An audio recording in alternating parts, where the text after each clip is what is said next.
São coisas que Deus tem colocado no nosso coração, que é para investir em você, investir na igreja, investir no reino. Aqui não há competição entre irmãos, sabe? Aqui os irmãos de outras igrejas são bem-vindos para cultuar com a gente, para participar. Aqui não tem esse negócio de que a ovelha é minha e não pode ir em outro lugar. Não existe isso aqui. O evangelho é livre. Ô Senhor, te agradeço por essa manhã. Apresentamos a Ti essas ofertas, consagramos no Teu altar. Recebe, Senhor, como incenso agradável a Ti, e prospera o Teu povo. Todos os nossos sonhos e projetos e planos colocamos diante de Ti, Senhor, que possamos funcionar para a Tua glória, em nome de Jesus, amém. Pastor Alcione, por favor, eu quero que você receba o pastor Alcione Emerick com um aplauso.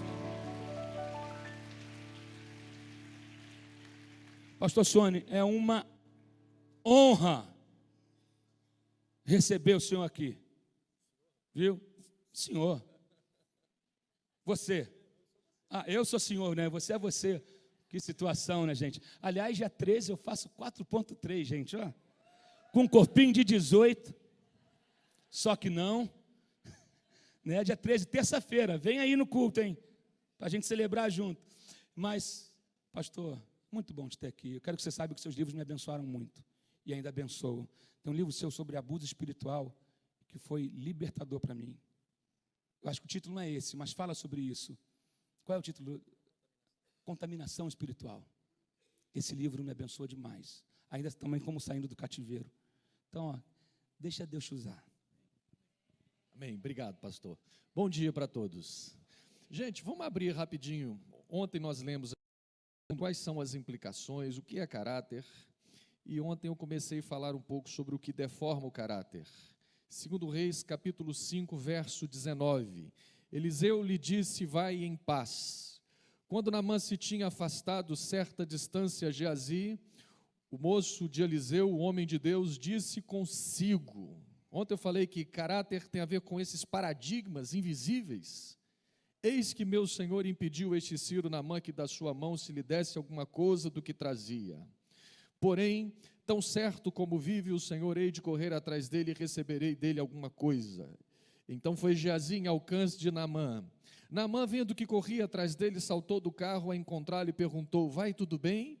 E ele respondeu, tudo vai bem, mas meu senhor me mandou dizer, eis que agora mesmo vieram a mim 2 jovens dentre os discípulos dos profetas da região montanhosa de Efraim, dá-lhe, pois, 1 talento de prata e 2 vestes festivais. Disse Naamã ser servido tomar 2 talentos, insistiu com ele, veja o teatro de Geazi, e amarrou 2 talentos de prata em 2 sacos e 2 vestes festivais, e pô-los sobre os dois dos seus moços, os quais os levaram adiante dele. Tendo ele chegado ao outeiro, tomou-os das suas mãos e os depositou na casa e despediu aqueles homens que se foram. Ele, porém, entrou, presta atenção, ele, porém, entrou e se pôs diante do seu senhor. Perguntou-lhe Eliseu, de onde vens, Geazi? E ele respondeu, teu servo não foi a parte alguma. Porém, ele lhe disse, porventura não fui contigo em espírito, quando aquele homem voltou do seu carro a encontrar-te? Era isto ocasião para tomares prata e para tomares vestes, olivais, vinhas, ovelhas, bois, servos e servas. Portanto, a lepra de Naamã se pegará a ti e a tua descendência para sempre. E então saiu de diante dele leproso, branco como a neve. Eu queria novamente, eu passei esse vídeo ontem, e como um recurso pedagógico, tem gente que não veio ontem, eu sei que tem gente que veio, mas eu queria que a gente assistisse novamente o vídeo do filho dizendo, pai, eu estou te observando, e que você prestasse, você pai, você mãe, e você que um dia será pai e mãe, preste muita atenção nas falas da criança. Vamos lá, pode tocar o vídeo aí. Pai,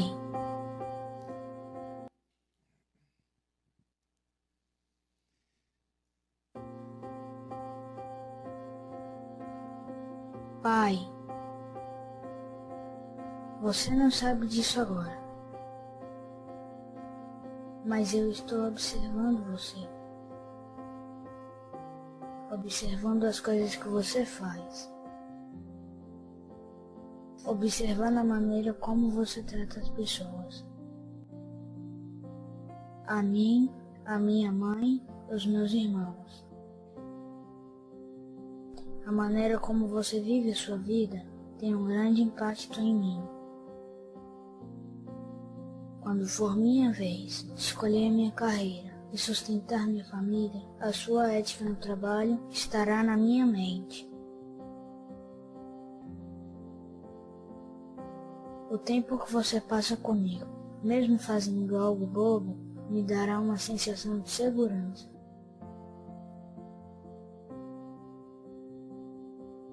Haverá momentos em minha vida quando terei dificuldade de ser íntegro e não terei certeza sobre o que devo fazer. Mas eu vou me lembrar de como você defendia o que era ser, mesmo quando podia olhar para o outro lado. Alguma das escolhas que você está fazendo, eu também farei.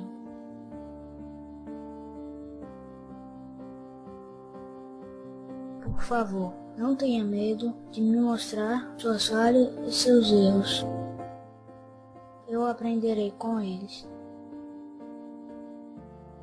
Pai, você está me ouvindo? Eu estou observando você. Observando se você realmente acredita no que você diz sobre Deus. Eu preciso que você me mostre o caminho. Me mostre como viver uma vida que não é segura, mas é boa. Então, eu estou observando você, papai. Todos os dias, você está me ensinando a viver. Quer saiba ou não. Baixa a sua cabeça um pouquinho. Paizinho, nós colocamos o nosso coração diante de Ti. E te pedimos, Pai, que a Tua palavra, ela continue a falar ao nosso coração. E que a gente, Pai, ao sair daqui, a gente saia melhor do que quando a gente entrou por essa porta. A gente saia diferente, Pai. E que nós saímos daqui como homens e mulheres marcados pelo Senhor para fazer diferença na nossa geração. Em nome de Jesus. Vamos tentar colocar o slide. Bom, gente, eu vou passando mais rápido alguns dos pontos que eu vou falar com vocês, e eu quero focar mais no ponto do tratamento do caráter. Como é que a gente trabalha, como é que a gente pode trabalhar o caráter? Isso, como o caráter se deforma. Como você viu aí, em primeiro lugar, aí pode ir passando, nós vimos ontem que a primeira forma de se deformar o caráter é através da má influência dos pais. Veja que a criança, nesse vídeo, ela diz ao pai: pai, eu preciso que você me mostre o caminho. O menino diz ainda ao pai: algumas das decisões que você está fazendo um dia eu também farei. Então, quando a gente vê, por exemplo, o comportamento de Geazi e o comportamento de Eliseu, gente, uma coisa interessante nós precisamos entender: os nossos primeiros discípulos são os nossos filhos. O primeiro púlpito que a gente prega é dentro de casa. É dentro de casa. Então, eu fico pensando, talvez, na história de Geazi, qual foi o referencial que ele teve. São essas marcas que vão ficando gravadas, que vão ficando marcadas. Eu não sei se você sabe, mas a palavra caráter no grego, ela vem da mesma palavra do boi, quando aquele ferro quente marca. E essas marcas são profundas na infância. Então, uma primeira coisa que marca, que influencia, que pode deformar o caráter, evidentemente, são essas marcas que vêm da vida infantil. Segundo lugar, a segunda coisa que, na minha investigação, pode marcar, deformar o caráter, são sentimentos e traumas não resolvidos. Eu não sei se você já percebeu isso, mas todas as vezes que alguém de nós, todas as vezes que nós temos uma ferida, Essa ferida, além de macular o nosso caráter, ela faz com que a gente se torne feridor na mesma área. Esse é o ciclo do trauma. O indivíduo traumatizado numa área, ele tende a ferir na mesma área onde ele foi ferido. O oposto também é verdade. O sujeito, quando ele é curado numa área, quando ele é consolado numa área, ele tem potencial para curar muito melhor pessoas naquela área. Veja, os melhores preletores para falar de paternidade serão pessoas que tiveram questões graves com a questão do pai. Mas os piores pais podem ser as pessoas que tiveram graves problemas na relação com a paternidade, com a mãe, e que isso não foi resolvido. Tem uma coisa interessante no comportamento humano que a gente observa, é que normalmente as nossas questões não resolvidas, muitas vezes com os nossos pais, a gente acaba deslocando ela. Gente, eu já atendi pessoas, eu me lembro de um homem que eu atendi, ele falou assim, eu não sei porquê, eu tenho, quando eu vejo choro de criança, eu tenho raiva, me dá uma ira. E ele falava, eu tenho 2 filhos. Quantas vezes eu já cheguei a bater nos meus filhos, mas para de chorar, eu não suporto o choro. E esse moço, num tratamento, ele veio a descobrir, porque isso tinha desaparecido da cabeça dele, que muitas vezes os pais saíam de casa, e a babá cuidava dele, e aquela babá também não suportava choro de criança. E quantas vezes ele criança, ele foi agredido, ele foi acuado por aquela cuidadora, e ele cresce com essa pendência. Mais tarde, se essa pendência não é resolvida, ela é deslocada, vai para o filho. Eu não sei porque eu não gosto desse filho, meu Deus, tem um negócio ruim, do primeiro eu gosto, do segundo, mas esse terceiro tem alguma coisa, ou então o sujeito joga isso para o cônjuge, e o cônjuge fica pagando o pato do pai, da mãe. Tem gente que joga isso para Deus. Então, a segunda área que pode deformar o caráter, transtornar a alma, são traumas e sentimentos não resolvidos. Terceiro lugar, são pequenos pecados. Você deve imaginar que um assaltante de banco, ele nunca começa roubando o banco. Ele começa pegando aquelas pequenas moedinhas em casa. É aquele filho que chega em casa com uma lapiseira do coleguinha, que muitas vezes o pai e a mãe não levam lá para falar, agora você devolve. Pequenas coisas. Salomão diz em Cantares, apanhai-me as raposinhas, porque elas devastam as vinhas. Muitas vezes a gente se preocupa muito com as grandes coisas, mas o caráter começa a ser minado a partir das pequenas coisas, que mais tarde se tornam grandes coisas. Quarto lugar, evidentemente que esse processo vai contar com a colaboração do diabo. Satanás, ele vai agir, ele vai conspirar para que esse processo de adoecimento, ele possa crescer mais e mais. Quinto lugar, o caráter se deforma também através das decisões erradas, atitudes erradas. O Rick Warren diz que os líderes se levantam ou caem segundo as decisões que eles tomam. Muitas vezes, caminhos errados, decisões erradas que nós tomamos, elas podem mais tarde repercutir em sérias consequências no nosso caráter e na nossa estrutura moral. Sexto lugar, uma outra área que pode comprometer o caráter são os nossos relacionamentos, ou outros relacionamentos. Mas eu sempre digo que esses relacionamentos, fora do lar, eles têm uma característica secundária. Você quer ver uma área que normalmente aflora e começa a aflorar o nosso caráter? É na adolescência. Tudo que vai sendo construído, e se é mal construído, se é mal estruturado, tende a estourar na adolescência. Então, a fase da adolescência, ela pode se tornar potencialmente perigosa, quando um filho, ele vai até essa adolescência cheio de buracos, de revoltas, de feridas, de machucaduras. O ser humano, ele tem a necessidade, muitas vezes, de reparar o que falta. Então, muitas vezes, uma criança que cresce com essa falta do pai, com essa falta da mãe, gente, deixa eu dizer uma coisa para todos vocês. O melhor presente que nós pais podemos dar aos nossos filhos não é carro, não é brinquedo, não é Xbox On, não é PlayStation, é o seu abraço, é o seu colo, é o seu tempo que você dá ao seu filho, é a sua presença, é afirmar a identidade do seu filho. Esse vai ser o maior presente que vai marcar a estrutura psicológica do seu filho. Eu me lembro, uma vez eu atendi um rapaz com sérios conflitos na sua identidade sexual. Ele era de uma família de classe média alta. Ele dizia: meu pai me dava tudo, mas o que eu mais queria era a presença dele, era o colo dele, era o afago dele. Então, muitas vezes, o sujeito, quando chega na adolescência, a adolescência é aquela fase em que o sujeito vai buscar se afirmar nos grupos. Se faltou alguém para afirmar esse adolescente, para preencher o coração desse adolescente, ele vai tentar substituir. Aí o traficante pode entrar como substituto de pai.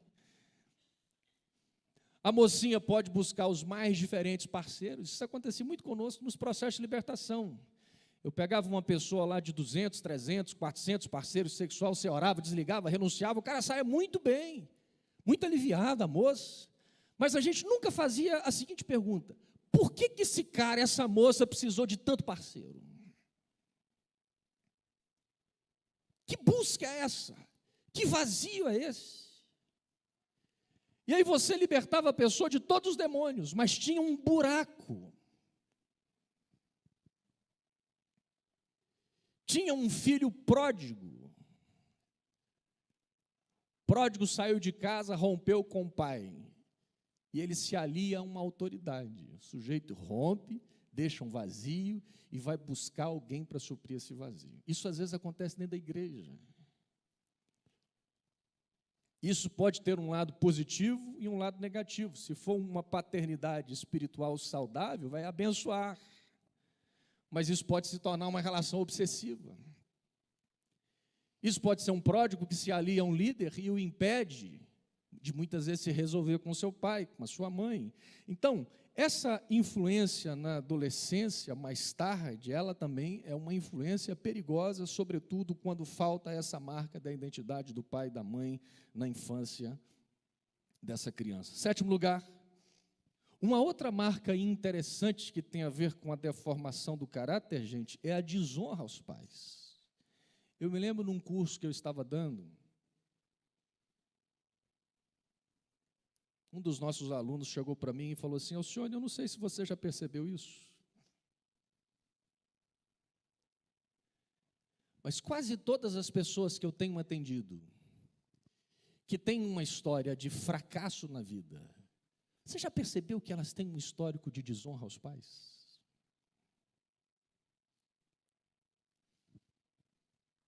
Pessoas que têm histórico sistemático de fracasso, de derrota. E, de fato, eu, a partir da fala desse aluno, eu comecei a ver essa associação entre pessoas fracassadas, entre pessoas derrotadas na vida. Claro, a gente não pode fazer uma generalização, mas muitas vezes nós nos deparamos com pessoas que desenvolvem seríssimas deficiências no seu caráter. E quando você vai fazer uma análise retrospectiva da história de vida dessa pessoa, você vai descobrir alguém que passou por cima do seu pai, que passou por cima da sua mãe, não soube dar o devido lugar de respeito. Gente, um dos melhores exemplos na Bíblia de honra, isso me faz desconfiar de quando Deus falava que Davi era o homem segundo o coração dele. Davi é o grande exemplo de honra, porque você imagina bem, Davi, gente, ficou, estima-se, de 14 a 17 anos sob a liderança de um dos líderes mais encapetados, endiabrados da Bíblia, que era o rei Saul. Você imagina você ter um líder que o objetivo desse líder é acabar com você. E a Bíblia diz que em pelo menos 2 situações, Davi fugindo desse líder, Davi teve a oportunidade de matar esse líder. Aliás, havia gente no grupo de Davi que dizia assim: Davi, deixa, você não precisa nem usar a sua espada, não, deixa que eu mesmo, a gente mesmo se encarrega. Aliás, Davi, o Samuel já disse até que você vai ocupar o lugar desse líder, cara. E a Bíblia diz que numa situação, Davi foi lá e tirou um pedacinho da roupa daquele líder, rasgou um pedacinho das vestes dele. E diz a Bíblia assim, que tocou-lhe no coração, bateu-lhe no coração, e Davi diz, longe de mim, pecar contra o ungido do Senhor. Mas peraí, mas esse cara era um endemoniado, sim, mas Davi reconhece não a pessoa de Saul, Davi reconhece a posição que esse rei ocupava. Então preste atenção, muitas vezes não é porque seu pai é um alcoólatra, minha mãe é uma prostituta, é a posição, você precisa dar o lugar de honra. E é interessante que, em contraste com isso, uma vez eu fiz uma mensagem em um estudo em que a Bíblia fala, há uma passagem muito forte, inclusive lá no livro de Malaquias, em que a Bíblia diz que Deus amou a Jacó, mas que ele odiou a Esaú. E você vai ver que uma das grandes marcas do Esaú, do irmão de Jacó, é que ele tinha esse perfil de desonra aos pais dele. Em pelo menos duas situações, numa primeira situação, o Esaú, ele se uniu a uma série de mulheres pagãs que os pais não se agradaram, e a Bíblia diz que essas mulheres, elas foram um tormento para os pais. E há uma outra passagem, lá em Gênesis, no capítulo 28, diz o texto que, vendo ainda que Jacó, obedecendo a seu pai e a sua mãe, fora a Padã-Arã, e sabedor de que Isaque, seu pai, não via com bons olhos as filhas de Canaã, foi Esaú à casa de Ismael, e além das tranqueiras que ele já tinha pego lá, contrariando os pais, ele toma mais dessas mulheres. E esse cara, então, entra num caminho de desonra aos pais. Desonra aos pais pode estar na base da estrutura de um caráter deficitário. Eu tenho uma ocasião na minha vida que Deus me levou a fazer uma reparação com meu pai, gente. Eu digo para vocês com muita tristeza que uma fase que eu desonrei meu pai foi na minha fase mais pentecostal da minha vida. Foi uma fase em que eu me converti. Meu pai, na época, com sérios problemas no casamento, meu pai sempre teve muitos problemas no casamento, meus pais são separados há mais ou menos 17 anos. E eu me lembro que ainda adolescente eu peguei o boletim lá da nossa igreja, e tinha lá meu pai sendo disciplinado. Hoje isso dá até processo para o pastor, mas na época estava lá o seu Darcy e tal, foi disciplinado no 7 porque quebrou o 7º mandamento. Mas isso foi pichando a imagem do meu pai na minha cabeça. Até que de repente meu pai teve um filho fora do casamento. O que aconteceu? Quando eu me converti, aconteceu duas coisas. Eu me converti a Deus, botei o meu pastor no lugar do meu pai, eu passei a desprezar meu pai. E uma terceira coisa aconteceu, eu me converti a Deus, coloquei meu pastor no lugar do meu pai, e eu, com 17 anos, assumi o sacerdócio da minha casa, com meu pai dentro de casa. Aí eu virei o pastor da família, eu era o conselheiro. Não, e aconteceu uma quarta coisa, minha mãe me tomou como marido dela, entre aspas. Porque minha mãe só se dirigia a mim, meu pai era o adúltero, e aí eu exortava meu pai. Sabe o que acontecia às vezes, gente? Meu pai era um presbítero. Houve uma situação na hora do almoço que meu pai orou. Depois que ele orou, sabe o que eu fiz? Eu ri dele. Fiz aquela risada assim, tipo assim, coitado do meu pai, adúltero. Quantas vezes eu subi no púlpito para pregar, e eu pregava, olhando lá atrás ele, adúlteros. E passou um tempo, eu me aliei a este pastor, e um dia lendo aquela parábola do filho pródigo, quando o filho pródigo saiu de casa, ele se alia a uma autoridade, e Deus começou a falar comigo assim, sabe o que aconteceu com você? Você saiu de casa, e de fato, com 18 anos eu saí de casa, fui fazer missões. Foi o momento em que psicologicamente eu rompi com meu pai. Meu pai estava no banheiro chorando. Eu cheguei, antes de me despedir dele, ele estava chorando no banheiro. Era a despedida psicológica, emocional do meu pai. Eu estava indo para fazer missões, mas ali estava havendo um rompimento. Quando eu voltei para casa, eu voltei barbudo. Eu já não era mais o mesmo. Assumi esse sacerdócio indevidamente. Me tornei conselheiro da minha mãe. Isso é uma coisa que eu oriento sempre os nossos alunos dos nossos cursos. Pais, não busquem conselhos com seus filhos, porque filho não foi feito para aconselhar pai e mãe. Busque alguém da sua idade para te aconselhar.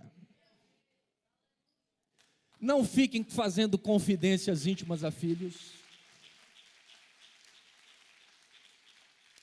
Mas eu não vi nada disso. Sabe o que começou a acontecer? Quando pais se nivelam aos filhos, quando o pai se torna amiguinho, pai é amigo, mas não pode ser amiguinho. Mãe pode ser amiga, mas não pode ser amiguinha. Você tem o que a gente chama de incesto emocional. Eles começam a entrar numa relação incestuosa. E nessa bagunça toda, eu comecei a adoecer,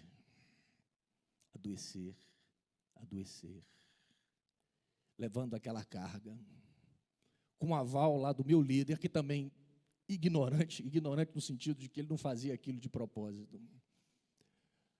Até um dia que Deus falou assim, olha, porque o filho pródigo, ele se uniu ao pai, à autoridade, mas ele veio a passar fome, porque aquilo não supria a alma dele, não era só uma fome física, era uma fome de afeto. E até que Deus falou assim, volta para casa, vai se acertar com seu pai. Eu lendo essa parábola, gente, eu vi que eu me aliei a uma autoridade, rompi com meu pai, e eu escrevi uma carta para o meu pai. E foi fácil ler essa carta para ele? Não, eu guardei essa carta na minha Bíblia quase um ano, gente. E fiquei ali, leio. Mas foi um dos momentos mais importantes da minha história. E veja, eu não tinha assim problema de conversar com meu pai, de falar com meu pai, mas eu tinha essa pendência, eu tinha essa desonra dentro da igreja, com todas as características espirituais. Mas um dia Deus me deu graça, eu peguei meu carro, meu pai é empresário, no sábado à tarde, normalmente ele já vai para a casa dele, depois de meio-dia, e era mais ou menos 4 horas da tarde. Eu falei, vou dar uma passada lá no poço. Eu pensei assim, se você estiver lá, eu leio essa carta para ele. E eram umas 4 da tarde, eu falei, não vai estar. E resultado, o carrinho vermelhinho dele estava lá. Eu falei, então vai ser hoje. Deixa eu ver, eu falei, pai, vamos lá ver, eu estava reformando a minha casa, vamos lá ver a casa, eu estou reformando. Eu falei, vamos. Fui lá, viu toda a casa. Quando voltei, entrei, fechei a porta do carro, liguei o ar-condicionado, puxei a carta, falei, pai, eu preciso ler algo para o senhor. E como eu fui muito acostumado a trabalhar com libertação, eu chamo isso de possessão choral. Gente, quando eu peguei aquela carta, já aconteceu com você, não é você que chora, é o choro que chora em você? Veio um choro assim, e aí eu recontei toda a minha história. Eu comecei lá da adolescência, desde quando eu vi aquele boletim, quando ele teve esse filho, quando eu saí de casa, quando eu assumi esse lugar. Eu falei, agora, pai, eu estou te devolvendo o sacerdócio. Agora, pai, eu tiro o meu pastor. Meu pastor é meu pastor, ele não é meu pai. Meu pai é o Senhor. É você que é o meu pai. Ele é o meu pastor. Eu peguei na mão dele e falei, pai, me abençoe como pai. E foi uma coisa assim, muito, muito legal. Então, gente, muitas vezes, lá na base do caráter fragmentado, a gente pode ter uma mancha de desonra que a gente precisa reparar. Próximo ponto, então, aí. Quais são as marcas do caráter deficiente? Agora eu vou ter que passar rapidinho, gente, que eu quero falar um pouquinho da cura, e o tempo é curto. Em primeiro lugar, veja, a deficiência ela pode ser leve, média ou grave, né? Você pode ter, desde aquela marca, o sujeito tem um defeitinho na área da mentira, né? Por exemplo, culto hoje, converteu 5, ele chega em casa falando que é uma multidão. A maior converteu foi uma multidão, mas na verdade foi 5. Tem gente que tem essas marcas, mas você pode ter aquele cara também que cria um testemunho que nunca aconteceu, isso por aí contando na igreja, vende livro, DVD, CD, ou seja, é um cara completamente surtado, ou seja, esse tem bastante deficiência no caráter. Mas eu quero deixar para vocês aqui, pelo menos algumas marcas que eu identifiquei, investigando na Bíblia os caráteres, o caráter que tinha sérios problemas. Primeiro lugar, todo caráter deficiente, ele tem déficit na área de transparência. Todo caráter adoecido, gente, isso é uma coisa interessante. Se você analisar os homens reprovados na Bíblia, eles tinham uma característica em comum: eles escondiam seus erros. Quando Deus chegou para Caim e perguntou: Caim, onde é que está teu irmão? O que Caim responde? Não sei. Acaso sou eu o tutor de Abel? Eu não sei. Deus falou: pois é, cara, eu estou querendo te dar uma chance, porque tem um sangue que está subindo aqui diante de mim, eu estou querendo saber, cadê ele? Você quer falar ou não? Eu não sei. Eliseu pergunta para Geazi: Geazi, onde é que você estava? Eu estava orando. Estava por aí. Geazi, onde é que você estava? Pedro perguntou para Safira: Safira, vendestes, portanto, aquela propriedade? Foi. Você tem certeza? Foi. O caráter deficitário, ele tem essa característica de ocultar erros. Agora, deixa eu dizer uma coisa para vocês, gente. Todos nós, gente, temos pequenas deficiências no nosso caráter. O pastor Emerson disse uma coisa muito legal ontem, falando do exemplo da flauta. Todos nós temos as nossas inadequações. Aliás, essa marca, quando a gente fala sobre essa marca da transparência ou da falta da transparência, é uma tendência que todos nós, eu e você, recebemos de Adão e Eva. Você deve se lembrar que, por exemplo, o Adão e a Eva no Éden, eles andavam nus. O Éden era o lugar da plena transparência. Mas quando o pecado entrou, a primeira coisa que o Adão e Eva fizeram foi pegar aquelas folhas para se cobrirem. E quando Deus foi chamar Adão, onde é que ele estava? Ele diz: eu tive medo. Ele se escondeu por trás de árvores. E Deus falou: onde é que você está? Ele diz: eu tive medo. E por isso eu me escondi. Então, hoje, nos nossos dias, todos nós temos essa marca.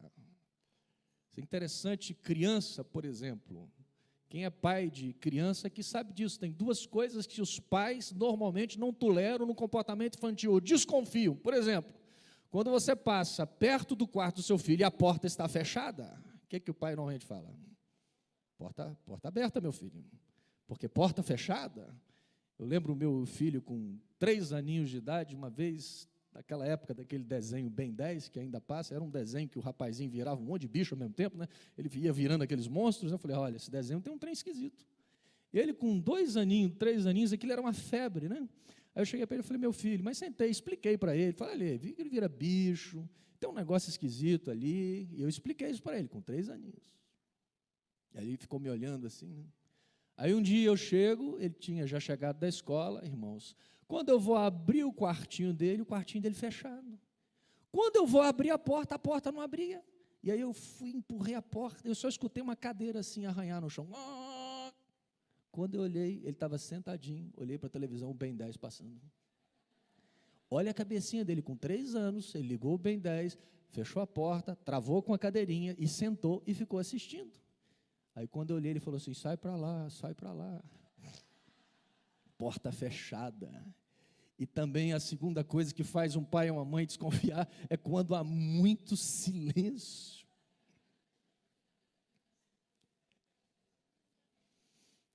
Eu tive medo. E por isso eu me escondi. O caráter deficiente, ontem eu falei sobre isso aqui, ele caminha dentro da ocultação. Então veja, a deficiência ou a fragilidade no caráter não é o erro em si. Ontem eu disse isso aqui, caráter sadio não quer dizer perfeição. O que fala do nosso caráter é o que nós vamos fazer com os nossos erros. A deficiência não é o erro. A pergunta que você faz é: eu vou esconder o meu erro? Eu vou ocultá-lo através dos excessos de espiritualidade? Então diga aí para o seu vizinho do lado, arruma um vizinho do lado, diga para ele assim, fala assim, meu irmãozinho, fala para ele, meu irmãozinho, se você não pode ser perfeito, seja ao menos transparente. A grande marca dos homens que Deus usou na Bíblia não era a perfeição. Abraão não era perfeito. O Noé não era perfeito. Ontem eu falei, Noé tinha um problema na área do mé. O Abraão foi capaz de colocar o próprio filho para ser sacrificado, mas não suportava uma pressão e mentia. A marca desses homens não era a perfeição, mas era a transparência. Segundo lugar, o caráter deficitário, ele tem dificuldades com o arrependimento. Ele vai se tornando duro. E eu devo lembrar a todos vocês que as pessoas mais duras na Bíblia não foram as prostitutas, nem os ladrões, nem os publicanos, mas foram nós que estamos sentados aqui. A galera mais endurecida foi a galera de Nazaré, da terra de Jesus. A religiosidade é algo terrível para entorpecer e endurecer o coração do ser humano. Então, o caráter deficitário, ele é duro. 3. O caráter ferido também, ele tem essa marca de maior preocupação com a aparência do que com o interior. Preocupação maior com a aparência do que com o interior. Então, o sujeito, ele acaba vivendo mais de aparência. Você quer ver uma coisa, gente, no nosso meio, a gente tem que traduzir isso para o nosso meio, né? Eu fico muito preocupado quando há excessos. Aliás, uma coisa interessante, eu tenho tido a oportunidade de fazer alguns estudos na área da psicologia, de estar aí concluindo uma faculdade, um curso de psicologia, mas dentro de uma escola chamada escola comportamentalista, essa escola diz o seguinte, que a doença, toda patologia, ela se dá nos extremos e nos excessos. Aliás, a patologia ela acontece sempre nesses dois extremos. Ou o sujeito tem excesso, ou ele tem déficit. Ou é um pai que super protege o filho, ou é um pai que rejeita o filho. Ou ele mima excessivamente, ou ele não dá tempo nenhum para esse filho. No campo da espiritualidade, as doenças também aparecem.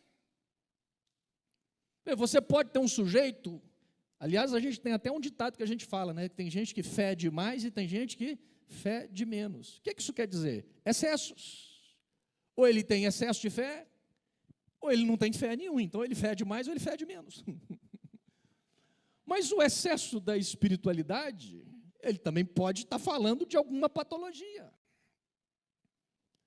Eu me lembro, como eu vim de uma família que tem uma série de questões, eu me lembro da minha mãe, uma vez, eu ainda era novo, minha mãe falava assim para o meu pastor, eu era recém-convertido, tinha 1 ano, 2 anos de convertido, e uma vez eu lembro da minha mãe falar assim, olha, o pastor, eu estou preocupada com o Alcione.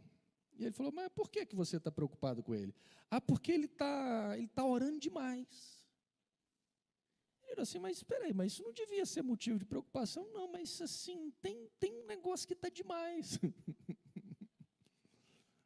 Ele falou, mas minha mãe começou a perceber que quanto mais eu orava, mais eu me distanciava da família.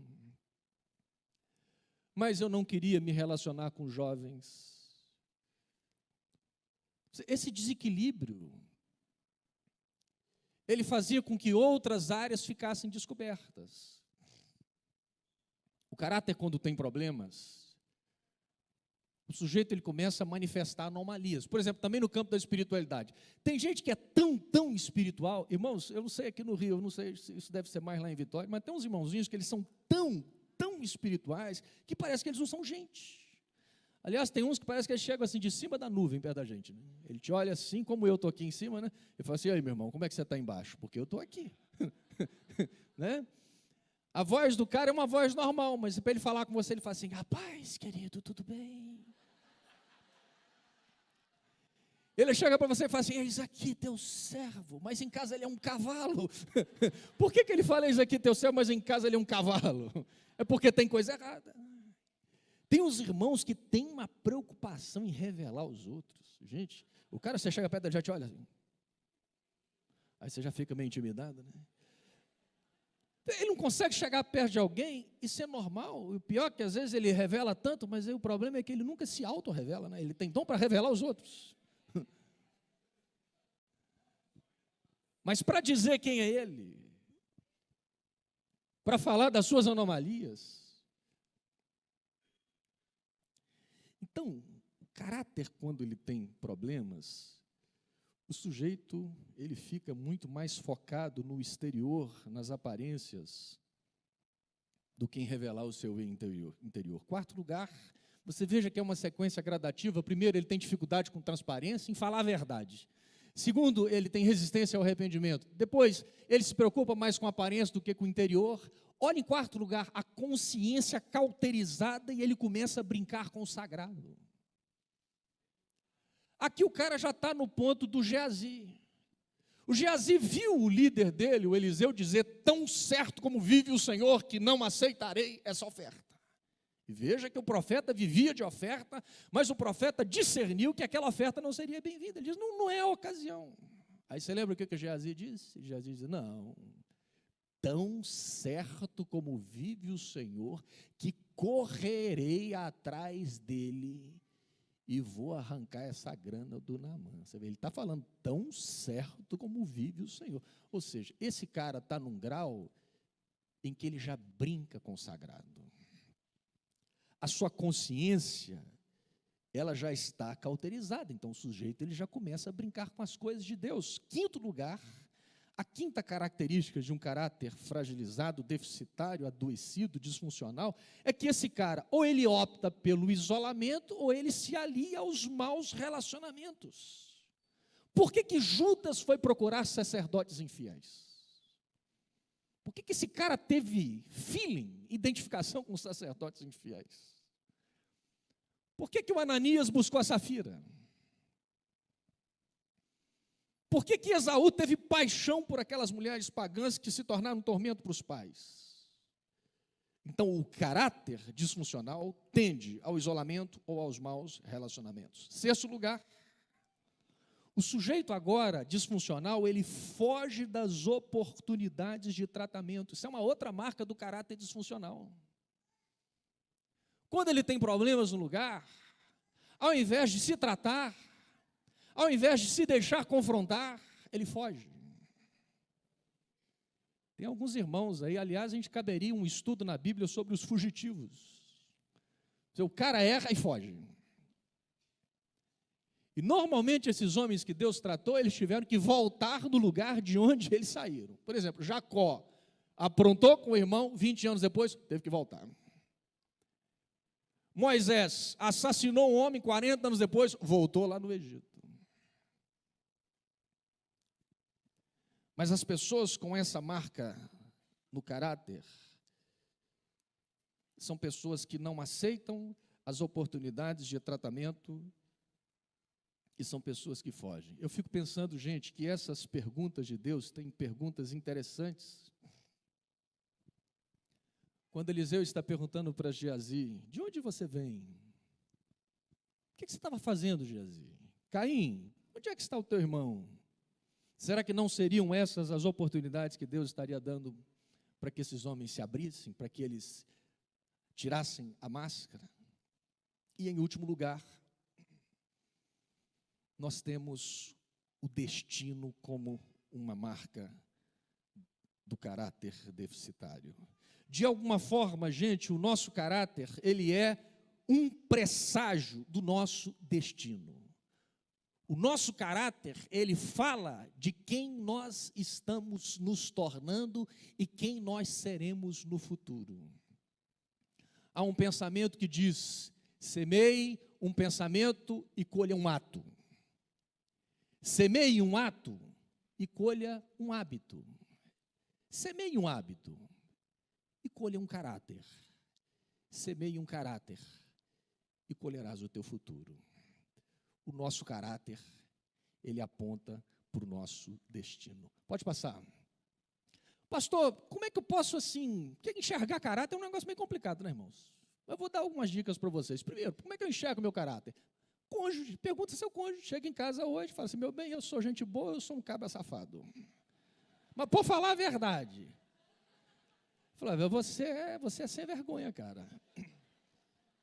Seu cônjuge, ele te conhece, convive com você. Então, o Naamã, por exemplo, ele podia ser todo leproso. Lá ele andava com a roupa dele, mas o Naamã em casa, ele tinha que tirar a roupa. A mulher olhava e falava, esse cara, ele é um comandante de guerra, mas aqui dentro de casa, ele é o meu Naamã leproso. Você quer ver uma outra dica para conhecer o caráter? Seus filhos. Os filhos também conhecem. Os filhos são o nosso primeiro auditório. Filhos também conhecem. Terceiro, líderes. Você quer ver uma coisa interessante que as empresas fazem? Você pode chegar com o seu currículo lá na empresa. Falar, olha, eu sou graduado nisso, sou pós-graduado, isso, aquilo. Aí o cara que vai lá entrevistar, ele olha, é muito interessante. Ele falou, mas eu quero algo mais que isso. O que é que você quer? Eu quero pelo menos 3 referências de líderes por onde você passou. Você tem 3 referências? Eu tenho. Quem? O Pai, o Filho e o Espírito Santo. Eu fico preocupado com alguns irmãos, falam assim, de onde você vem, filho? Não, eu venho do céu. Eu venho do céu, Deus me chamou, e aí eu vim direto. Falo, não, quem te conhece que pode atestar o seu caráter? Porque lá foi o tempo que você passou, e deu tempo para você mostrar quem você é. Então, líderes são bons referenciais para atestar o caráter de alguém. Quarto, o que você faz sozinho, outros podem saber? Pessoas sabem das suas fraquezas. Deixa eu dizer uma coisa para vocês. Eu já falei aqui, repito, caráter não tem a ver com perfeição. Mas você quer ver uma prova do caráter? Uma boa pergunta para saber da saúde do seu caráter e do meu caráter? Você tem pessoas, então, que conhecem as suas fraquezas? Já que o déficit de caráter tem a ver com ocultação, o Eliseu perguntou, onde é que você vem, cara? Eu estava aí orando. Estava roubando o sujeito. Já que a deficiência de caráter tem a ver com ocultação e um caráter sadio tem a ver com transparência, a boa pergunta que se faz para o caráter é a seguinte, tem gente que conhece a sua fraqueza? Você tem pessoas que conhecem as suas fragilidades? Eu tenho. Eu tenho gente que sabe, que me conhece. Então, isso quer dizer que existe saúde no seu caráter. Bom, o caráter pode ser tratado, gente. A gente não dá para falar tudo, eu vou tentar resumir aqui uns 10 minutinhos. Vocês aguentam mais uns 10 minutinhos? Pode passar. Primeira coisa que trata caráter, gente. Ai, pastor, é isso mesmo? É isso mesmo, meu filho. Abre comigo sua Bíblia, tem um texto lá em Provérbios, no capítulo 19, verso 19. Provérbios 19, verso 19. Olha esse texto lá comigo.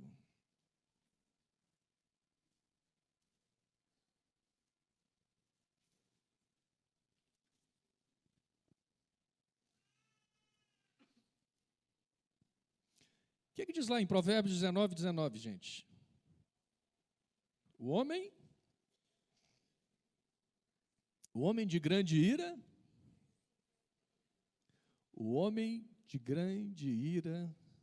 vamos fazer diferente? Lê esse texto para o seu vizinho do seu lado aí, lê para ele aí.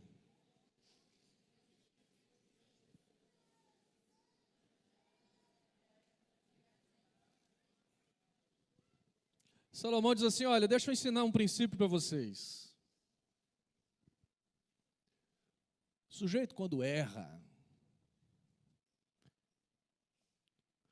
dependendo da transgressão, é necessário que ele sofra o dano.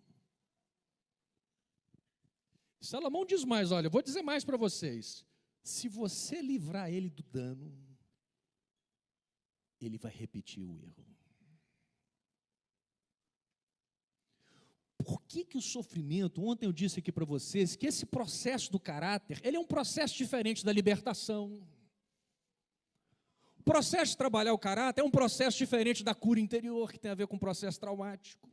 Isso aqui são princípios morais, são paradigmas lá da vida, que vem lá desde a infância da vida intrauterina. São marcas profundas. E o que trata essas marcas profundas? Primeira coisa, gente, o sofrimento. E antes da gente reclamar do sofrimento, eu quero deixar para vocês pelo menos 4 benefícios do sofrimento. Primeiro, a primeira coisa que o sofrimento faz é que ele nos tira da zona de conforto. Presta atenção numa coisa, o cara fazia errado, mas não tinha consequência nenhuma. Vai mudar? Não vai mudar. O sujeito come errado, eu vou comer mesmo, vou comer, não tem sintoma, come errado, vai continuar comendo errado. Trata mal a esposa, não tem consequência, vai continuar tratando mal. É um mau pai, não está sendo uma boa mãe, não tem consequência. Então, o que o sofrimento faz? Daqui a pouco ele começa a ter um pico de pressão, daqui a pouco ele começa a ter uma reação no organismo, daqui a pouco o casamento dele começa a trazer transtornos, daqui a pouco o filho dele começa a manifestar comportamentos. Então, o que o sofrimento faz? Tira ele da zona do conforto. Segunda coisa que o sofrimento faz, o sofrimento nos para. Essa é uma grande característica do sofrimento, ele nos para e ele produz reflexão. O que está acontecendo com meu filho? Por que as pessoas estão saindo da igreja? Por que o meu ministério está tomando esse rumo? Por que eu estou tendo essas reações no corpo? O sofrimento, ele começa a produzir reflexão. A gente começa a pensar, a gente começa a refletir, o que está acontecendo? Por que isso está acontecendo? Eu me lembro muitos anos atrás, gente, quando eu passei por um esgotamento espiritual, um esgotamento psicológico, principalmente, um esgotamento orgânico, eu ainda jovem. Eu vim de uma igreja com uma tradição muito rígida, falei até ontem um pouquinho para o pastor Emerson, uma igreja muito legalista. Você tem ideia, eu tinha um pastor, ele tinha um sermão tão duro, era uma igreja de 4 andares, que às vezes na hora do apelo dele, a minha vontade era pular do 4º andar. Quantos querem Jesus? Eu pular do 4º andar. Era uma igreja duríssima. E eu assumi tudo aquilo dentro de mim, eu me tornei uma pessoa muito dura, muito legalista. Eu subi para o púlpito para pregar e era só paulada. Eu fiquei a réplica do meu pastor. E outra coisa, eu comecei a ver que tinha crente que gostava. Fala, seu crente safado, oh, aleluia, Deus, fala. Oh, Deus está falando hoje. Os irmãos gostam de apanhar, né? Só que aí você vai fazendo errado, mas não tem sintoma. Você vai procedendo errado, não tem sintoma. Você é legalista, não tem sintoma, não tem sofrimento. Daqui a pouco começou a me dar uma dor de cabeça, gente. Gente, eu comecei a sentir um sintoma na cabeça. E a minha cabeça parecia que começava a inchar. Comecei a sentir cansaço, fadiga. O que eu comecei a fazer? Não, isso deve ser do demônio. Está repreendido, espírito de dor de cabeça. E repreendia, e orava, e queimava, e amarrava, e fogo para lá. O sintoma estava ali me perseguindo, gente. Chegou uma hora que eu esgotei meus recursos. Eu tive que procurar ajuda médica. Eu nunca me esqueço que eu fui num médico, ele era um presbiteriano, um neurologista, ele fez um exame de eletroencefalograma, e eu nunca vi alguém ter revelação da vida da pessoa olhando aquelas ondas. Ele não pegou o meu eletro e falou assim, você se cobra muito, né? Você exige muito de você, né? Outra coisa que eu comecei a perceber, quem vinha trabalhar comigo começava a ter dor de cabeça. Eu falei, meu Deus, será que eu tenho ministério da dor de cabeça? O funcionário chegava bom, daqui a pouco, pastor, eu vou ali comprar uma Neusaldina. Falei, não, já toma a minha aqui. Um dia eu estava estudando uma escola da psicologia chamada Gestalt terapia. A Gestalt tem uma técnica. Eu falei, interessante essa técnica. De você escrever uma carta para o seu sintoma. Eu falei, vou escrever uma carta para essa dor de cabeça. Uma dor de cabeça persistente. Peguei um papel e comecei assim, dor de cabeça, o que você quer me falar alguma coisa? Ô, dor de cabeça, será que você está querendo me dizer alguma coisa e eu não estou escutando? Porque Você deve estar querendo me falar alguma coisa. E fui escrevendo. E a Gestalt falava assim, agora você, como se fosse o sintoma, responda a carta. Eu falei, interessante. Falei, então, agora eu sou a dor de cabeça, eu vou dar uma resposta para mim. Peguei aquela cartinha, falei, bom, agora eu sou a dor de cabeça. O que é que eu quero dizer para mim? E eu comecei assim, servo meu, eis que estou contigo. Há muitos anos. Gente, eu estou brincando, mas olha, eu comecei a responder aquilo, mas começou a me vir tanta coisa. Você sabe que às vezes a gente precisa, o Augusto Cury fala disso, né? Isso está na Bíblia, quando o salmista fala assim, por que estás abatido, ó minha alma? Por que te perturbas dentro em mim? É quando você ali na sua oração, e você se auto-questionando. Muitas vezes esse sintoma, ele está gritando. E às vezes esse é um problema do remédio. Porque o que o remédio vem e faz? O remédio fecha a boca do sintoma, mas ele não trata a causa, o comportamento errado. Muitas vezes a gente quer até ficar livre do sintoma. Pastor, ore pelo meu sintoma. Mas você tem todo um procedimento que te leva ao sintoma. Não adianta tirar o sintoma, se todo o seu procedimento, o seu pensamento, a sua maneira de gerir a vida, ela é produtora do sintoma. Tira o sintoma e ele volta, e às vezes volta em outro lugar.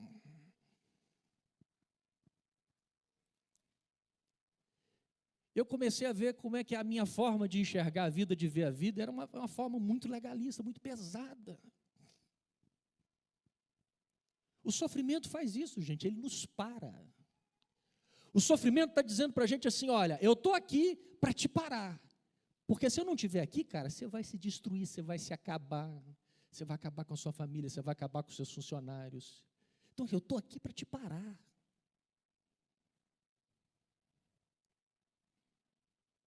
Terceiro, o sofrimento nos leva a pedir ajuda. Às vezes o cara é orgulhoso, não peço ajuda, o negócio é eu e Deus. O sofrimento fala, você não vai pedir ajuda não? Eu vou apertar o negócio para o seu lado então. Pastor Emerson, o doutor, psicólogo, médico, o sofrimento, ele nos leva a pedir ajuda. Meu pai sempre falava assim, não, eu não vou em médico, não, meu negócio eu resolvo, tudo é com limão. O negócio é limão, rasgava um limão lá, chupava, o negócio é limão. Mas daqui a pouco começou a pegar um trem pesado, eu falei, agora limão não resolve não, filho. O sofrimento, ele nos leva a pedir ajuda. Em último lugar, o sofrimento, ele pode indicar que Deus e o universo estão nos reprovando numa área da nossa vida. Eu não estou generalizando, mas muitas vezes, esse sofrimento, ele pode ser um indicativo de que nós estamos sendo reprovados e que a gente precisa buscar o lugar certo. Quando o filho pródigo, ele saiu de casa, ele rompeu com o pai dele, ele vai para uma terra distante, ele gasta todos os seus bens, chega um momento em que ele não tem mais nada. Quando ele não tinha mais nada, ele se alia a uma pessoa, ele vai cuidar de porcos. Chega uma hora que nem a comida dos porcos ele tinha acesso. Veja, nesse momento ele fala, eu preciso voltar para casa. Você imagina você querendo fazer campanha de cesta básica para o filho pródigo, você impedir ele de voltar para casa. Eu não estou dizendo não faça campanha de cesta básica. Mas eu estou dizendo que muitas vezes uma intervenção nossa pode atrapalhar, obstacular o agir de Deus numa área. E aí a gente tem que discernir isso. O sofrimento do filho pródigo foi a possibilidade desse cara voltar para casa, consertar a vida dele, voltar para o seio da família. E depois ele recebeu roupa nova, anel, sandálias, e o novilho cevado de Deus. Amém? Vamos ficar de pé todos nós. Bom, o nosso tempo não dá para falar tudo, mas quem depois quiser, tem ali o nosso material.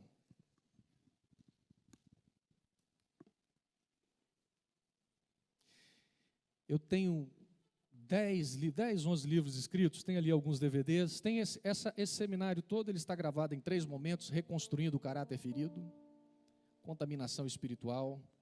Tem um livro muito legal que eu escrevi, chama-se Família Doente, Filho Ferido. Olha, gente, isso aqui é a base, porque família doente forma filhos feridos. Sabe o que acontece com os filhos feridos? Eles formam novas famílias doentes. Então veja, presta atenção numa coisa, até a sua cura é um ato de solidariedade com seus filhos e com o seu próximo. Até a sua cura. Porque se a doença ficar só com a gente, mas não fica não, filho. Não é só você que adoece, não. Se ficar só com você, não, eu vou ficar doente, vai ser só eu, não. Se adoece quem está perto de você. Exala.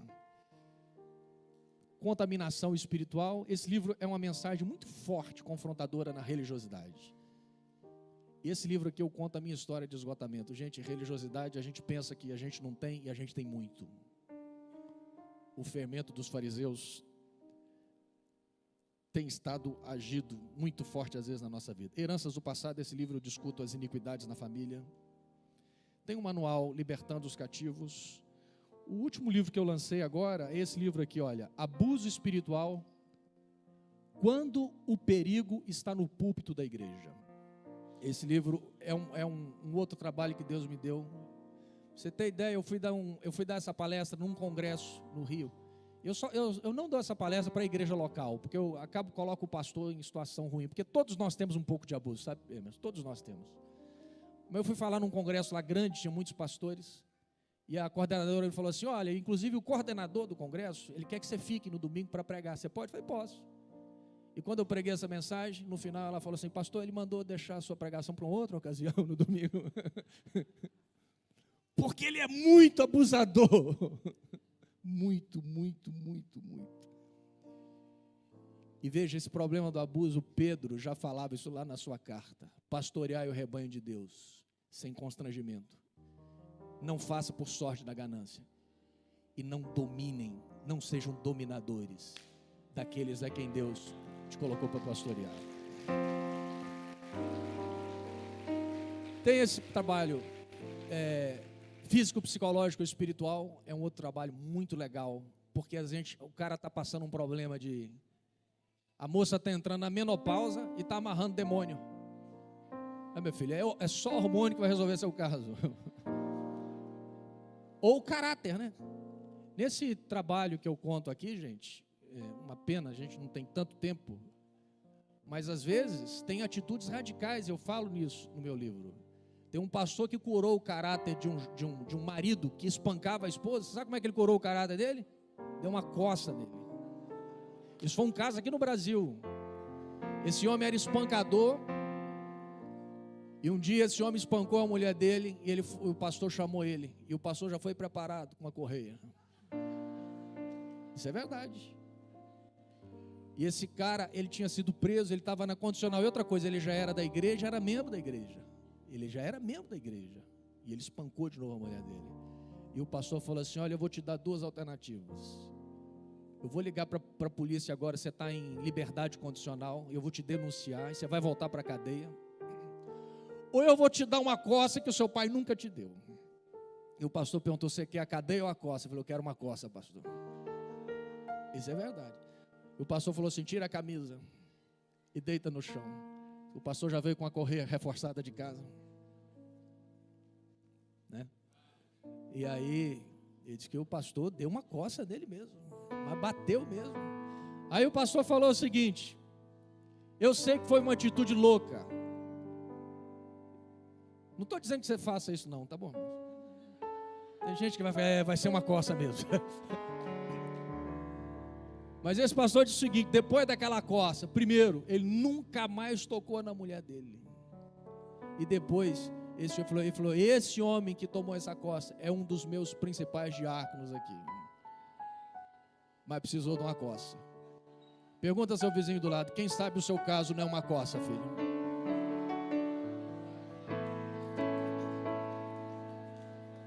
Aí pastor Emerson depois prepara aí, unge o cinto. Mas às vezes essa coça, gente, essa coça às vezes é a vida que dá. Tem gente que está esperando perder o casamento para consertar. Tem gente que está esperando o filho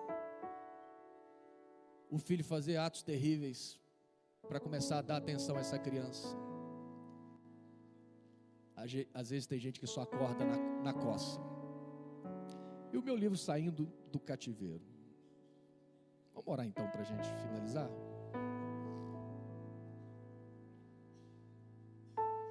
Baixa a sua cabeça um pouquinho. Eu quero fazer uma oração objetiva. E eu vou fazer a mesma oração que um dia eu fiz, quando Deus falou para mim assim: Alcione, volta para casa. Volta para casa. Quem sabe você está aqui, querido, e você um dia rompeu com seu pai, com a sua mãe. Você é um fugitivo. Você tem esse histórico.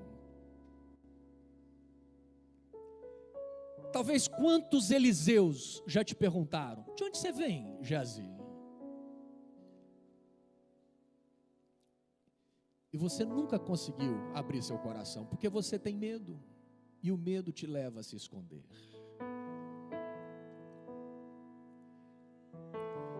E um dia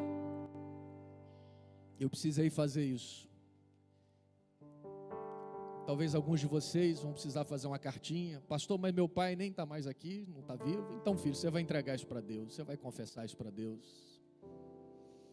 Mas se você sente, se você quer fechar aqui essa palestra, esse estudo, fazendo esse retorno simbólico, profético, vem cá na frente, eu quero fazer um momento de oração por você. Você quer fazer isso? Esse retorno para casa, você quer fazer isso? Se Deus está falando no seu coração, bem rapidinho aqui na frente, a gente vai fechar. A gente vai fechar orando.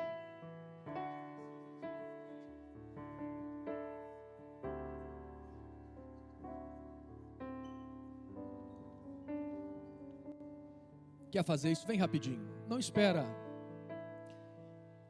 É uma decisão que vai repercutir para a sua vida. Daqui a pouco eu vou embora, mas você vai ficar. E Deus quer que você saia daqui diferente. Deus quer que você saia daqui diferente do modo como você entrou. Talvez esse sofrimento que você está passando, esse sofrimento está indicando que você está sendo reprovado numa área da sua vida.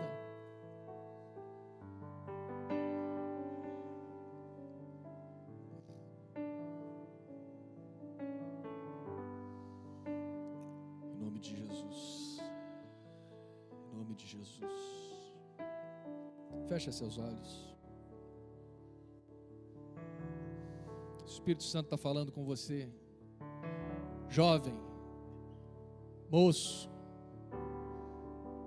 você está esperando apanhar mais da vida, moço? A Bíblia diz que o tolo nem com 100 chibatadas ele conserta. Você está esperando a 100ª, filho? Você está esperando a 100ª chibatada? Se a vida já está te batendo, se você já apresenta sintomas, vem buscar conserto. Em nome de Jesus. Em nome de Jesus. Em nome de Jesus. Faz a sua oração. Pai, eu quero colocar cada um dos teus filhos aqui no teu altar, Pai. O Senhor conhece o coração de cada um deles. O Senhor conhece o coração de cada um deles. E nós queremos levantar aqui, Pai, nessa manhã, um altar de arrependimento, Pai. Porque muitas vezes, Pai, nós temos sucumbido diante da aparência. Muitas vezes nós temos gostado de caminhar na escuridão, longe dos relacionamentos. Muitas vezes, Pai, nós temos histórico de rompimento com autoridades, com pai, com mãe.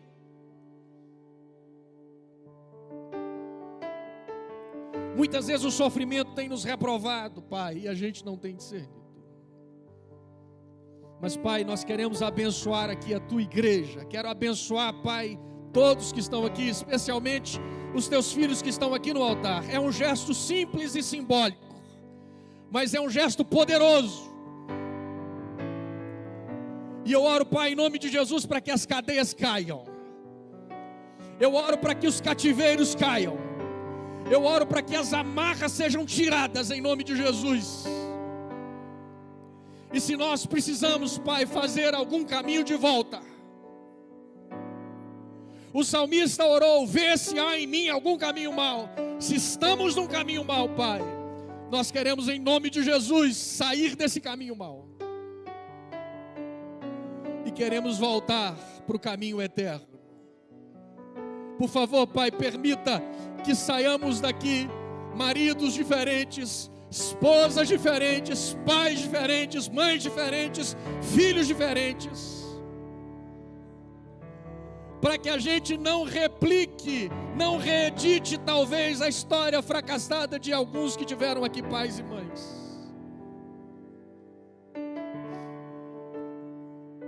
Muitas vezes, Pai, o Senhor tem permitido o sofrimento, porque talvez esse sofrimento seja a única escapatória de ouvirmos a Tua voz, de buscarmos socorro